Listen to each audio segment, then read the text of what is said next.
Halo sobat semua, selamat datang kembali di channel novel kita. Sebelum kita lanjutkan ceritanya ini, ayo jangan lupa subscribe, like, komen, share, dan nyalakan lonceng notifikasinya agar mendapatkan notifikasi video terbaru ketika Mimin upload videonya.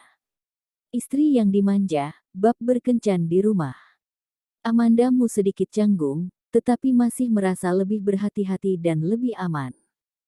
Dia membuka pintu dan jatuh ke dalam tempat duduk mobil terlebih dahulu. Karena Peter si mengemudi, kalau duduk di belakang ada perasaan membuat Peter si sebagai supir itu tidak sopan, dan Amandamu mengambil posisi di samping pengemudi. Mobil bergerak maju dengan lancar, dan kemudian Amandamu mengeluarkan ponselnya untuk menelepon Lucy Sen. Telepon ditutup ketika tidak ada yang menjawabnya. Amandamu tidak tenang, Lucy Sen jangan-jangan terjadi masalah lagi. Berpikir seperti ini, Lucy Sen meneleponnya. Amandamu dengan cepat menjawab telepon. Lucy. Amanda, di mana kamu? Kenapa teleponnya dimatikan? Nada Lucy Sen sedikit serius. Apakah sesuatu terjadi lagi? Amandamu merasa sedikit gugup di hatinya. Tadi sedang di dalam pesawat, apa ada masalah? Kamu tidak melihat beritanya ya, kata Lucy Sen tiba-tiba berhenti di sini, seolah-olah dia tidak tahu bagaimana berbicara. Berita apa? Amandamu memiliki firasat buruk di dalam hatinya. Ini Desi Luo. Lucy Sen tidak tahu bagaimana mengatakan ini, dan berkata dengan sedikit kesal, aku akan mengirimimu gambar, kamu bisa melihatnya sendiri. Telepon ditutup, dan segera Amandamu menerima pengingat pesan WeChat. Mengklik ke WeChat. Menemukan Lucy Sen mengirim beberapa gambar kepadanya, dan itu semua adalah foto yang panjang, yang secara samar dapat dilihat sebagai potongan layar dari beberapa berita dan Weibo. Amandamu mengklik gambar untuk memperbesar, dan akhirnya melihat konten di atas. Aktris tingkat 2 dan tuan muda berkencan di rumah. Isi berita adalah semua spekulasi, dan tidak ada konten substantif, tetapi dalam gambar berikut, sosok wanita dan villa di belakangnya dikenali oleh Amandamu.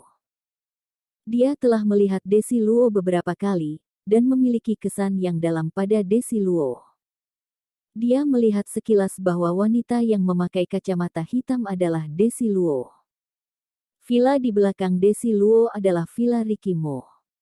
Amandamu ingat bahwa ketika Desi Luo pergi ke perusahaanmu untuk menemukan dirinya, dia tidak hanya meminta maaf kepadanya secara tidak normal, tetapi juga membeli barang merek terkenal dijadikan hadiah.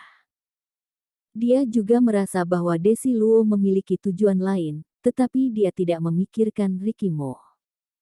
Dia merasa akan baik-baik saja telah menolak Desi Luo, dia tidak menyangka Desi Luo pergi ke Villa Ricky Mo. Ini benar-benar sama dengan yang dia pikirkan. Bahkan di mata orang luar, Ricky Mo adalah orang sampah, jelek dan tidak manusiawi, hanya status keluarga Mo, yang cukup bagi perempuan untuk mengambil inisiatif untuk datang kepadanya. Suasana hati Amandamu agak rumit untuk sementara waktu. Sebelumnya, Ricky Mo mengatakan bahwa sementara dia tidak bisa menjemputnya karena ada urusan. Apa yang dimaksud urusan ini? Dalam tangkapan layar Weibo berikut, isinya adalah untuk menganalisis identitas Desi Luo dan pemilik villa. Seluruh analisis panjang Weibo sangat masuk akal dan beralasan. Jika dirinya tidak tahu sifat Ricky Mo yang sombong arogan, Amandamu mungkin akan percaya apa yang Weibo katakan, walaupun tidak baik, tapi seksnya sangat bagus, tidak seorang pun akan menolak. Ketika Ricky Mo ada di tempat tidur, dia memang seperti serigala. Adapun pendatang tidak menolak.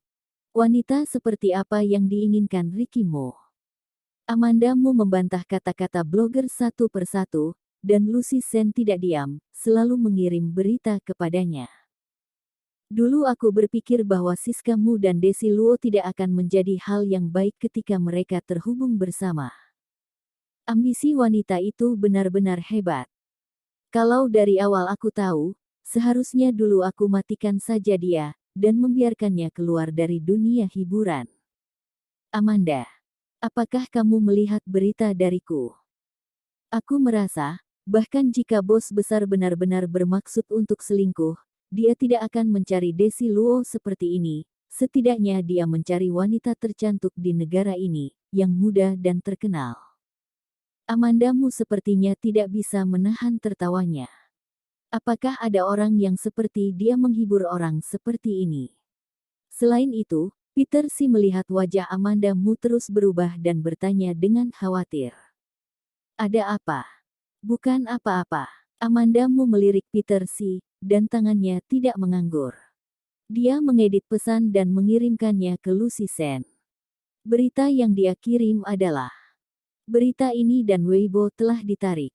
Lucy Sen kembali dalam beberapa detik. Itu ditarik lebih awal. Itu bagus. Aku masih dalam perjalanan pulang. Aku akan bertanya kepada Ricky Mo tentang hal itu ketika aku pulang. Amandamu memberi Lucy Sen pesan dan meletakkan ponselnya. Bagaimana kabar Charles? Aku tidak melihat Charles Mo akhir-akhir ini, dan aku sangat merindukannya. Ada seorang bibi bertugas untuk memasak untuknya. Dia bermain game atau menonton film di rumah sepanjang hari. Dia mengatakan kepada aku beberapa hari yang lalu bahwa dia ingin kembali ke tempat Ricky. Peter Si berkata di sini dan tersenyum tak berdaya. Aku merasa sebagai kakak yang sangat tidak kompeten. Meskipun Charles Mo berbicara kepadanya tentang Ricky Mo yang galak, dingin dan tidak memberinya uang saku, tetapi setelah beberapa hari di rumahnya, dia berteriak untuk kembali ke rumah Ricky Mo. Sebentar berkata bahwa ingin makan hidangan yang dibuat oleh Amandamu, sebentar berkata buku teks apa yang lupa bawa. Dengan kata lain, Charles Mo masih lebih suka tinggal bersama Ricky Mo. Amandamu tidak membiarkan Peter Si membawanya pulang, turun dari mobil di pusat kota, dan kemudian naik taksi kembali ke villa. Nona muda apa kabar? Begitu dia keluar dari mobil, pengawal di pintu segera menyambutnya, dan kemudian maju untuk mengambil barang bawaannya. Amandamu berjalan masuk dan bertanya dengan lantang, bagaimana dengan tuan muda? Pengawal itu berkata dengan jujur, tuan muda pergi pagi-pagi sekali. Ketika dia tiba di pintu masuk aula, Bibi Hu menyapanya. Aku mendengar mereka memanggil kamu di dalam, apakah kamu kembali dengan penerbangan awal? Bahkan sepertinya tidak sarapan pagi, aku merebus bubur di pagi hari dan tuan tidak makan banyak, akan aku panaskan satu mangkuk untukmu. Terima kasih, Bibi Hu.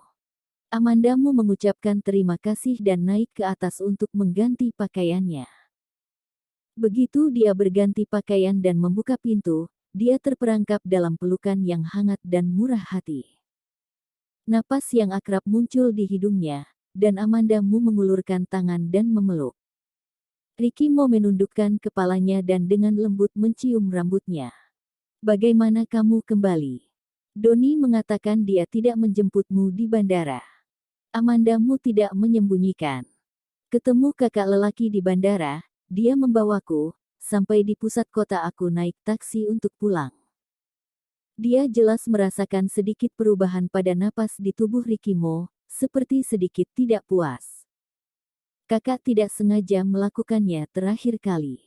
Kebetulan bertemu di bandara. Katanya dia akan memberi tumpangan, dan aku tidak bisa menolaknya. Amandamu menjelaskan kepadanya dengan sabar, tetapi yang tidak bisa disangkal adalah bahwa ada juga sedikit sesak napas pada saat itu. Ricky Mo mengatakan bahwa dia akan menjemputnya di bandara. Dia pikir dia bisa melihat Ricky Mo ketika dia turun dari pesawat. Akhirnya dia langsung bilang tidak bisa datang. Ya, Ricky Mo menjawab dengan tidak jelas, menundukkan kepalanya untuk mencium Amandamu. Amandamu dengan cepat mendorongnya. Bibi Hu masih menungguku turun untuk sarapan. Aku tidak sempat sarapan tadi, dan aku sangat lapar. Ricky Mo mendengar bahwa meskipun dia masih sedikit tidak mau, dia tidak melakukan apa-apa lagi. Bersambung.